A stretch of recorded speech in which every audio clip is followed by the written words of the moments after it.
Are the crypto bulls ready to charge? Hi, everyone. Welcome to the Real Vision Daily Briefing. With me today is Imran Lakha, founder of Options Insight, and my colleague Ash Bennington is stopping by as well. Hi, gentlemen. Hey Maggie, Hi, good to see Maggie. you. Good to see you both. So, we're going to talk tech earnings. We've got some big ones coming out after the bell, some of the market dynamics that are happening under the hood, as well as nat gas. But we had to start with Bitcoin and what's happening in crypto because we've been seeing some huge moves. Ash, just fill us in on what's going on here. Maggie, we got some price action. Bitcoin currently trading at 33,800. It had ridden up as high as nearly 35,000. It's been a big year for Bitcoin. Year to date, we're up about 100% on the year, up almost 30% on the month. Yesterday, we had a breakout up 11% in 24 hours. This was on some positive positioning in the derivatives market, and moreover, on the expectation of an approval for a spot Bitcoin ETF. Here's what happened, and especially what happened today. We're down about 3%. Why? Well, yesterday there was speculation that Bitcoin's proposed spot BTC ETF from BlackRock was going to be approved. Why? There was an approval, an appearance, I should say, on DTCC's website. This is Depository Trust and Clearing Corporation. For folks who are in U.S. equity markets, you know they clear something over 80% of U.S. equities. The expectation was that it was a done deal. That got pulled off today, hence the 3% sell-off. I know this stuff gets really wonky and really confusing, but we've got a lot of price action, a lot of news flow in the space, Maggie. Yeah, I think when it comes to the regulation, that's not so confusing because everyone's kind of been looking at that. But um, unbelievable that we've seen that kind of move. That's a big move, 30% in 1 month. And if I'm not mistaken, I think it's the best performing asset across the board this year. We know it was one of Raoul's picks earlier, but let's sort of separate this because there Mhm. is that regulatory story, which has fits and starts, as you just explained, but there is this feeling that the momentum is moving in that direction. But I sense that we think that there's a lot going on when it comes to some of the stuff you're watching, Imran. So kind of fill us in on how much you think that had to do with some of this price action and what we need to understand about what's happening there. By the way, I've got to check this, but our community is so smart and just on it. Oliver is saying Microsoft beat the high estimate, so the stock is up. So we're gonna catch up with all that. Don't you guys worry. But let's talk about what you're seeing with Bitcoin, Imran. What's happening from your vantage point? Sure. So obviously, I'm all over the crypto bull market and seeing what's going on in options, and it's been pretty sleepy for a while. The crypto bull market. We reached implied vol levels in the 30s. Ethereum just couldn't move. It was realizing in the 20s, and Bitcoin was moving a bit more than Ethereum, but still wasn't doing a whole lot as we were trapped in that range between 25K and 31K. And then it all came a bit alive. Not just this week, but last week there was that kind of fake news story, right, that came out saying that the ETF was done, and we jumped above 30K, and then it was denied, and we collapsed straight back down again. So the market kind of gave you a tell that the ETF approval was not priced in, that there was a lot of buying to be done if it does get approved, and it kind of gave you a warning shot across the bow. So you had a lot of options activity on the upside. People piled in, bought some upside in various expiries, short dated expiries.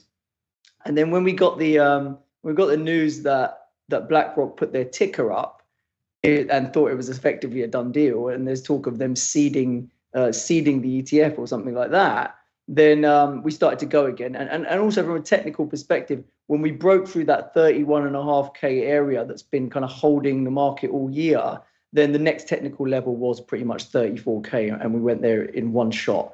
And then it also triggered a load of liquidations from people who have been selling optionality systematically, making decent money for most of this year. A lot of those short gamma players got liquidated. There's also some call overwriting strategies that get done in Ethereum and Bitcoin in pretty big size from like the miner types who want to earn yield off their holdings, and a lot of those flows were getting bought back as well.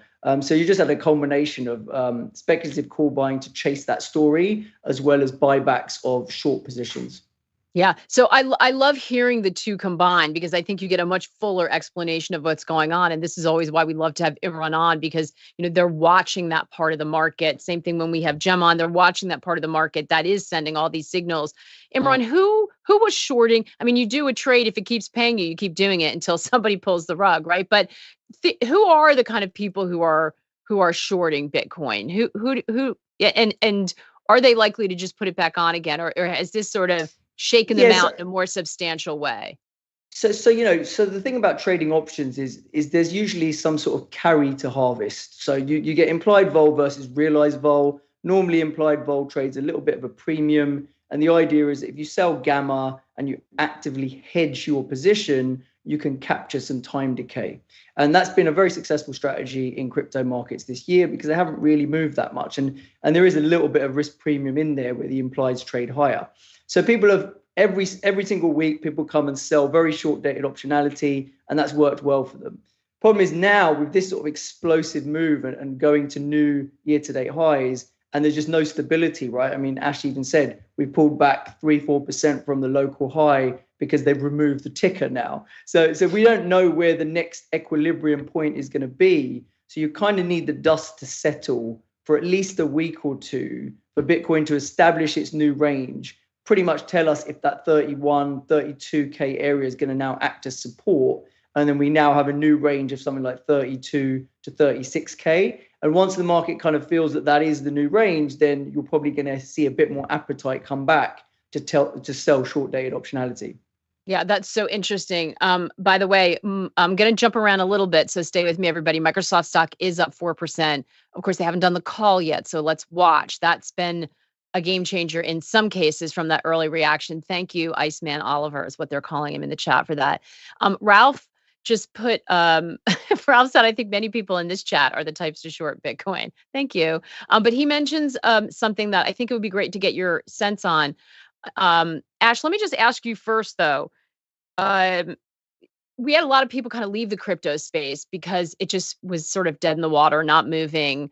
And everyone referred to it as crypto winter. I've got to think just in the sort of, the things that you're paying attention to, the chats out there, that this is going to sort of get the juices flowing again.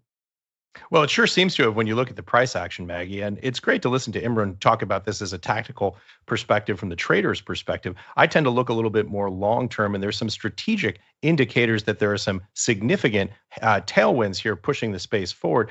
You mentioned this a little bit earlier on the regulatory side, legal, regulatory, and compliance. Some cases coming out very favorable for the crypto space. Just last week, we had two favorable omens happen in the legal sphere. Number one, SEC dropping charges against some of the executives, civil charges that have been filed against some of the executives at Ripple. And perhaps more important, not making a key filing deadline to appeal a decision to oppose the new Bitcoin spot ETF. I know this stuff gets a little bit complicated, but big picture, Maggie, what this looks like to people who watch the space from a sort of 50,000 foot view is that there are regulatory tailwinds pushing the space forward. And as you point out, Maggie, those of us who've been in this space have been through, 3-4 crypto winters for me. So you do see this volatility.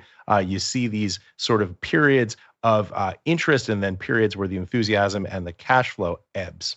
Yeah, but when you've got that kind of return, very interesting. So, Imran, Ralph's point was Bitcoin options are still not super liquid. Is that something people need to think about?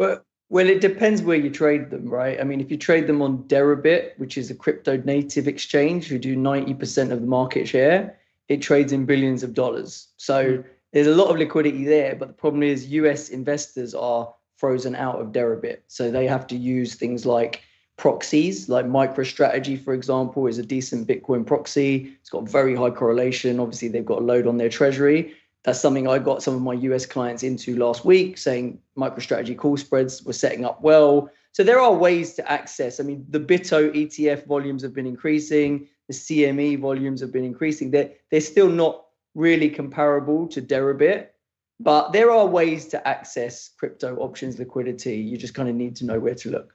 Yeah, good stuff. And we've got an advisor in Canada, John, saying he's been recommending it. He thinks within the next year he's going to see most RIAs in the U.S. doing the same. So really interesting peak. Maybe Ash, a perfect time because from the feedback we had from clients, even in that and subscribers and parts of our community, even in that crypto winter, so many people were asking, listen, even if I got burned in the first round, I need to understand this more. I need to really sort of not just shoot from the hip and wrap my head around this. So we're coming out with the Crypto Academy. Yeah, we've got an incredible community here who's participating in this with us, and we want to just do some of the broad, big picture education pieces around this because it is so different from capital markets, from the technology side, from the way it trades.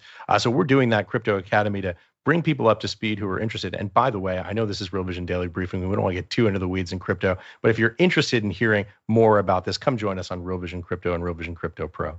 Yeah. So we will be giving more information because, even if you weren't in it before, Imran, I saw in your note, you were talking about some of the other things we're going to get to, and you're like, but for right now, the setups, the place I want to be deploying my capital is in crypto. So you just look at it agnostically across, it looks like where you're seeing the best setups. Is that right? Yeah, exactly right. Because I look at cross-asset vol, and whilst crypto was boring, it was boring, so there was nothing to do there. So like in my crypto weekly that I write every week, I was like, yeah, no trades this week, nothing to do. And then as we started to see crypto decorrelate from equities, and equities was selling off and crypto was actually rallying, right? We saw end of last week, crypto was up 3% on Friday, and stocks were getting sold into the weekend, and it was starting to show you a little bit of a sniff that this is where you want to be, sort of opportunistically putting some upside on. So that's what we did, and it basically paid off. So it's good. But what was really interesting for me was on Monday when we were breaking out, we took out 31K and we moved to 34K. The call skew, which is the difference in call option vol versus put option vol, peaked out earlier. It peaked out when we were first breaking. And then when we went to that new high, you actually saw it come down, which I found was a little bit fishy. It was like basically almost the options market saying, okay, the move's priced in now, and we kind of now are expecting some sort of pullback. Whereas if you look at Ethereum, which has been lagging Bitcoin massively, and you look at the Ethereum Bitcoin cross that's been trading down to June 22 lows, that skew has flipped aggressively to calls and it's stayed there. So the call skew in Ethereum has gone really big relative to Bitcoin, even though Bitcoin's led the rally. And that's kind of the options market's forward-looking way of saying the ETF is kind of priced in now. Okay, maybe we're going to grind a little bit higher in Bitcoin, but the real focus now is an Ethereum ETF going to come? And is Ethereum going to have this massive catch-up trade, which the option market's starting to try to price in? Yeah. Super interesting. I've got a couple questions coming through, but Ash, I know you've got to go do something else, so I'm going to cut you loose, but thank you so much. You could tell from the big smile on your face that you're super excited about all this. So we love it. And always a pleasure to join you here, Maggie. All right. Thanks so much. So Imran, Oliver has a question before we move on to tech, because I got to get to that because it looked like maybe Google Alphabet disappointed. How much of this move do you feel is the expectation of the Bitcoin ETF? I think you just said quite a bit of it was approval versus true investors in Bitcoin. And maybe it doesn't make a difference. Yeah, I mean, I think it's crypto natives and it's speculators trying to front run the institutional flows that they expect to come when the approval actually happens. So I don't think it is necessarily a lot of real money buying. I think it is people positioning ahead of that real money buying that's expected. And they basically, the closer we get to the approval, the more it gets priced in. So just like we had the fake news last week, priced a bit in, consolidated, but ended up at a higher level. Now we've got this event, which again isn't a done deal, but the market kind of thought it was. We've ratcheted higher. We're going to consolidate, but we're probably going to consolidate at a higher level. So every time we get one of these type of events, we price it in more and more. Like ultimately, where we end up, who knows, right? Maybe we'll push as far as 40K. That's what some people are calling for. I couldn't tell you, but the idea is that will be the crypto market pricing it in early. And then over the course of the next, God knows how long, year or two, as institutional money comes in via these new vehicles, that will then support those flows. And, the speculators will at some point take profit on that and get out of it. Yeah, going to find a different kind of trade. So I think this is so interesting. And again, I think this really reinforces why we all need to sort of make sure that we understand what's happening here. And it's not just a sort of siloed world, which, we feel really strongly about on the education side of it. So again, if you are an RV member, you know what to do to get to the academy. So now it's just going to be crypto is going to be part of that. There's a series that Artur and everyone is working on. The first is already dropped with Raul, sort of setting it up. The others will be coming out. If you are not an RV member, this is usually you have to be to access the academy. This we're opening up for everyone to be able to access. You've got to go through the sign up process. But there's a way for you to be able to come aboard on this. And who knows, maybe you'll end up an RV subscriber, but to make sure everyone's armed with the knowledge and we don't have a repeat of people just gunning in, chasing speculation and not really understanding what's going on. Everyone feels really strongly about it. So super excited. You could go to our website and Brian will put the links in all over the place so that you can find it. So Imran, Paul asking, and this is the kind of thing I think this time around, we're going to get a little bit more nuanced here. What position size do you recommend to your clients? We're talking about now a time when people are really rethinking about what diversifying portfolios mean. Everyone who comes on keeps talking about how 60-40 is broken. We need to rethink that. And so there's lots of options that are being considered. Of course, digital is just one of them. But can you even answer that without knowing more specifics about the risk and the client? Yeah, Probably I mean, not. it's a dangerous question to answer because we don't give financial advice, right? We give education, we give examples of what we're doing with our own capital. So really, it's going to be personal preference, right? But like as an example of what I do, I run an options portfolio cross asset, and we layered on some call spreads in MicroStrategy last week, and we sized it in a way where the delta exposure we had to MicroStrategy was in the 5 to 8% range. So it wasn't massive, right? But because MicroStrategy then rallied 30%, I mean, we made 200 basis points in 3 days. So we got very lucky with our timing, but that's the idea. You got to know, and in terms of how much premium we spent, we sized it out to January expiry. We spent like 150 basis points of premium. And so we had made peace with the idea of how much that could lose us in the next sort of 3 months, right? So if you're using options, it's a lot easier and safer because you kind of know what you're spending, the duration of the options, and how they're going to bleed away if nothing happens, and what your max losses are. So I always like to use options for high octane type trades like MicroStrategy that can move ridiculous amounts. But yeah, outside of that, the whole sizing question is a very broad question, and it really does depend on everyone's individual circumstances. Yeah, I like that you said that though, because we just had somebody say this is now going to be about risk management, right? It's never been more important, the idea that you have to sort of have that constantly, just given the backdrop that we're operating in. And I mentioned the academy. Of course, Imran is a big presence on the academy, doing a whole thing on options. If you need more information on that, and you're also you do live seminars, and you're doing one this weekend. Is that right, Imran? Yeah, we've got one of ours, the intermediate live options course coming up on Saturday.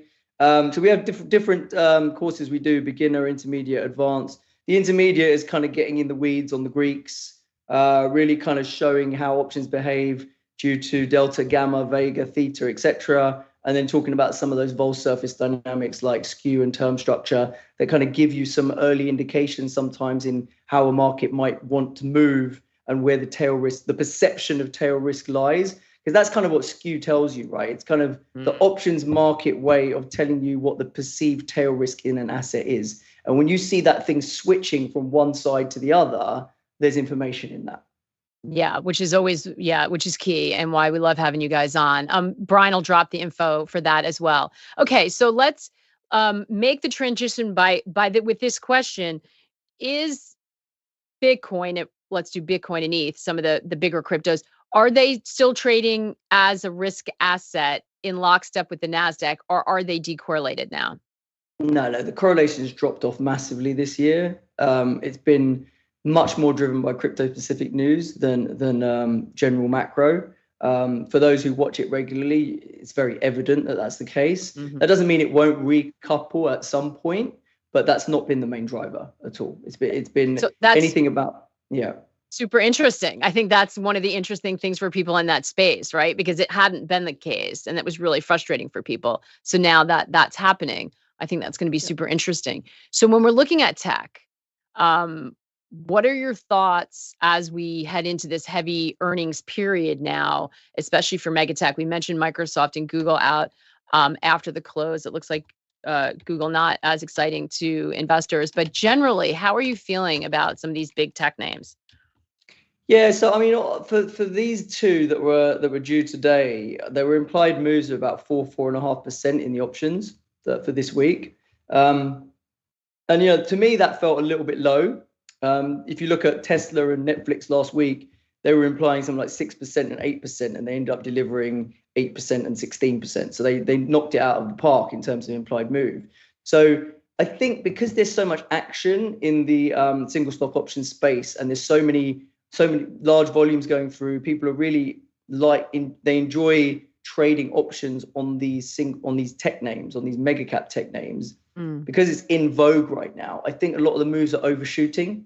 So the fact that that was only a 4 handle, and if you look back at some of the past earnings moves on these names, 4% is not difficult for these names to do on earnings. So I thought it was probably a bit cheap, but I also thought that, if you look at earnings season so far, stocks are getting punished for misses much more. So you're seeing the average move when they miss is quite bad relative to past earnings seasons in recent history. So I thought the odds of a bigger move was probably if they miss and they're to the downside, because positioning is still there, right? People still do own these mega cap techs, right? They've been the place to hide. The Mag 7 has led the market. So people do still own them to some extent. So if they were to miss, then people might throw in the towel a bit, and you see a bit of an exit out the door, like you've seen in some of the other names that have missed so far in earnings. So my thoughts were probably cheap at the margin, just the implied move. But if we get a big move, it's likely to come on the downside. Yeah, and we are seeing Google down 5% after its earnings report. How you sent over you in your note, there were some great charts about market breadth. It seems like you feel like the market, even though the market's been pretty resilient, that it's been holding up the equity market. It sounds like you feel like some of what's happening underneath the hood is a little worrying. Yeah, I mean, the market breadth is pretty dire. It's kind of gone below. If you look at percentage of names above their 200-day, it's gone below the lows that we saw in May and in March. So that's not really a great sign. But, often that market breadth indicator leads the market. And so we saw that roll over the last couple of months, and the S&P has traded down. So the question is it kind of overdone now? Has it reached an extreme? And is it actually a contrarian indicator? Because it shows quite a lot of bearish sentiment across a broad spectrum of the market. And so there might be some risk of a bounce, right? We've seen CTAs turn sellers from buyers. We've seen bearish sentiment definitely has been picking up. I think it probably has got a little bit more room to go, but it's getting close. I was looking to set up the books for a year-end rally. But last week I de-risked the books because I could kind of sense things were a little bit precarious, and the way yields were moving was a bit crazy, and rates vol was so high that I was like, really, a sustainable rally in equities is going to be hard to achieve unless rates vol comes down significantly. So the bond market very much still leading in your mind. Yeah, from a vol perspective. I mean, you've seen yields reverse from yesterday's intraday high above 5% on the 10-year to like 480 now. And Ackman came out and said they've covered their bond shorts, which kind of helps, right? But really, that hasn't helped tech that much. I mean, tech has had a bounce, but I think, people are kind of wanting to see how earnings play out and things like that. So you need to see the other side of earnings. You need to see that bond yields don't smash through 5 and go to 6 in a hurry and things like that. And also the Middle East tension, the Middle East conflict needs to kind of de-escalate a little bit, which is not what it was looking like this weekend. Yeah. So is it fair to say that you're still trying to see whether because it sounds like you say sentiment is almost like overly bearish. So there's a potential for stocks to bounce, but you need all this other stuff to calm down. Yeah, because you can get a dead cat bounce off sentiment, but you're not going to get a sustainable year-end rally without this stuff going away. You need the clouds to clear, basically. So if you want to play a 100-point bounce in the S&P, be my guest, and you might get it off the oversold, like bearish sentiment. But if you want to catch a move back to the highs, then that's only coming if these clouds can clear, I think. Yeah. And is it not just that yields are coming down? Do you need to see the volatility calm down in treasuries? 100%. Yeah. It's more about the volatility than it is anything else. If we settle in at higher yields, but we just stabilize and do nothing for 2 months, the market will cheer that and probably rally. Interesting.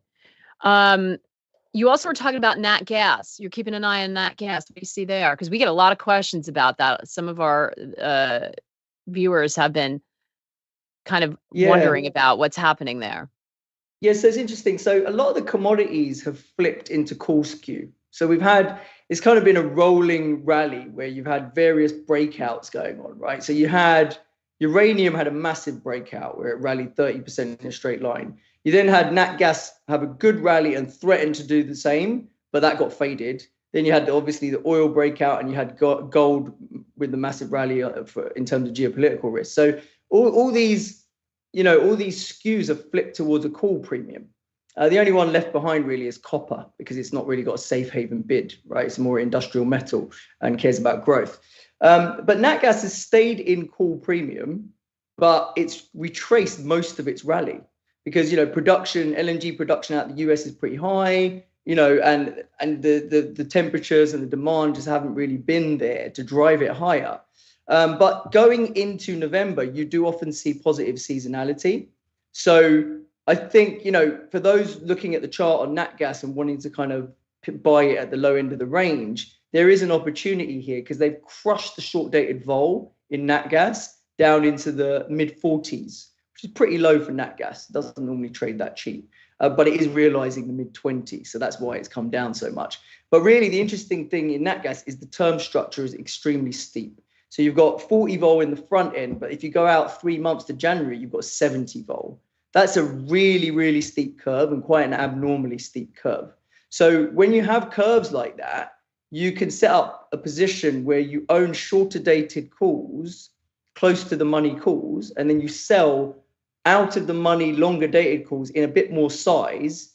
And you essentially have what looks like a very, very cheap carry call option. So if the market does bounce, you're going to kick into some nice Greeks on your November options, your short dated options, and your Jan's not going to do that much. And the vol's already so elevated, it might even come down. But if nothing happens, the theta bleed that you would normally experience owning short dated options, you won't have that because you're earning that theta bleed back from the options that you're short in the back end because the curve is rolling so steeply down a very steep curve. It's a bit of a complex structure, but just gives you an example of the type of stuff you can do using options via different maturities and strikes. Right. So I'm going to, we're all hanging on as we're listening. I count myself in with that. But I think what's really important, but you did a great job explaining it. And I just want to remind everyone who's operating on the new platform. So you can stick a little marker here. You can go make a note of what Imran said. You can go back and look at you can ask AI for an explanation, the AI assistant. You can go back into the academy where Imran talks about this stuff and put it all together. So this is the beauty of what we're doing now. We can all sort of get smarter on this because this is the kind of risk management, looking for opportunity that people are going to need to do. Not to say that everyone should be jumping into options with 2 feet, but to be able to understand some of this, I think is going to be useful to people, or at least make sure your financial advisor is taking, the opportunity on some of this stuff, or at least, this comes up in conversation. That's what this is all about. So we appreciate you walking us through it, Imran. So where do you see the biggest opportunity right now? It's a good question. I think I'm just trying to be a bit patient right now in terms of getting long stocks. I think we're going through a corrective phase. It's not quite done yet. I'm timing wise, I'm looking for maybe early to mid-November, and then I'll probably be setting up some bullish trades. But the way to set up bullish trades in the high vol environment right now that we're in is probably via short VIX structures, right? So, that's the nice thing about going short VIX as a way of being bullish stocks. You don't actually even need a rally. You just need stocks to go sideways, because then the vol can come down. So when vol is elevated, it is your better expression of the bullish trade to be short vol. And then when vol resets lower, let's call it VIX back to 12 to 15, then you can get into actual S&P calls and long delta trades, right? That we, as we call them. But right now, probably, the trade is probably going to be to fade the VIX at some point. I don't think it's here today. I think you kind of want to wait for a bit more time to pass, but that's probably the clearest opportunity that's coming up on my radar. Fantastic stuff. Imran, we always learn so much when you're with us. We appreciate you always.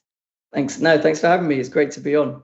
And remember, you can, as I said, go dig into the Academy. And also, if you'd like and to ask more questions and get a little bit more detail about Imran just talked about, Brian dropped the way to sign up for the weekend seminar he's doing. I love that you're talking about options on the weekend, Imran. You're a dedicated man.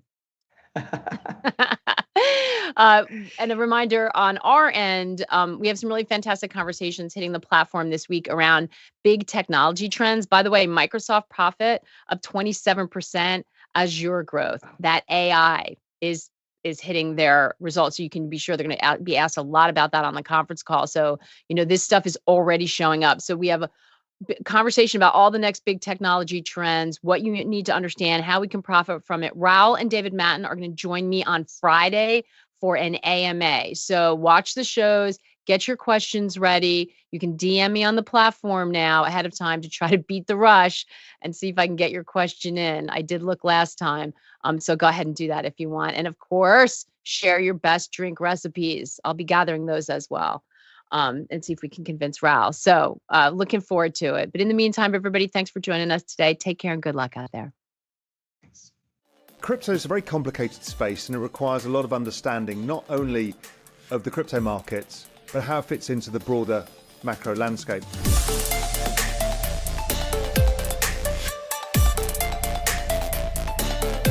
These guys are about the best people to take you through that journey of knowledge. We'll spend the next few minutes discussing and exploring the things that you should be looking at to make sure you have a better grasp and a handle the drivers that affect crypto. Knowing how to trade these two is going to really protect your portfolio. The first thing to hear about here is that the risk profile is completely different. Make sure you're using those tools to your advantage to help you gain an edge in the trading of NFTs. I think it's an incredibly valuable learning for people to get your experience and your take from applying that traditional investing framework into this wild west of crypto.